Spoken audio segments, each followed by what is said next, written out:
সকালের শুরুটা করেছিলাম রান্না দিয়ে, কিন্তু রান্নাটাই কি একমাত্র কাজ? তার সাথে পরিবারের সাথে সময় কাটানোর কিন্তু খুবই জরুরি। হ্যালো এভরিওয়ান, আমি পিউ। কেমন আছো তোমরা সবাই? আমার এমন ভিডিও যদি তোমাদের ভালো লেগে থাকে, অবশ্যই কিন্তু এটা সাবস্ক্রাইব করে রাখতে হবে, যাতে আমার পরবর্তী ভিডিও ঠিক তোমাদের খুঁজে নিতে পারে। আচ্ছা, সাবস্ক্রাইব করেছো তো? ঠিক আছে, এবার শোনো। জানো তো, অনেক দিন ধরে ইচ্ছা করছিল যে ওই ফ্ল্যাক্সিড জেল আছে না, যেটা চুলে ইউজ করে, ওটা মাখবো। কিন্তু টাকার জন্য না মাখতেই পারছিলাম না। কিন্তু আজকে বাজারে গিয়ে হঠাৎ দেখলাম যে ওগুলোর প্যাকেট বিক্রি হচ্ছে 10 টাকা করে, তাই দুটো কিনেছি।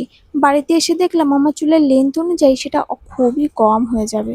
এবার তোমরা হয়তো ভাবতে পারো পকেটে টাকা নেই, কিন্তু রান্নাগুলো তো বেশ রসিয়ে কষিয়েই করা হচ্ছে। তেমনটা না, আসলে সংসারটা চলে পুরো আমার শ্বশুরের টাকায়, আর আমি আর আমার স্বামী সেই টাকায় বসে বসে খাচ্ছি। জানো তো, খুবই লজ্জা করে, কিন্তু কি করবো বলো, ভাগ্যের চাকা তো আমাদের ঘুরছেই না। রান্না করার মতন তেমন কিছুই ছিল না, শুধু একটু পটল ছিল, কিন্তু পটলের হালকা ঝোল খেয়ে খেয়ে আর ভালো লাগছে না।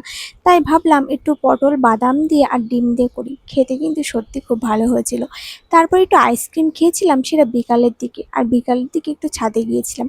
আমাদের ছাদের গাছে অনেক পেয়ারা হয়েছে, কিন্তু পেয়ারাগুলো সবই পোকা লেগে গেছে, একটাও খাওয়ার মতো হয়নি। ঠিক আমাদের কপালের মতন, মানে হয়েছে দেখতে সুন্দর, কিন্তু খাওয়ার অযোগ্য।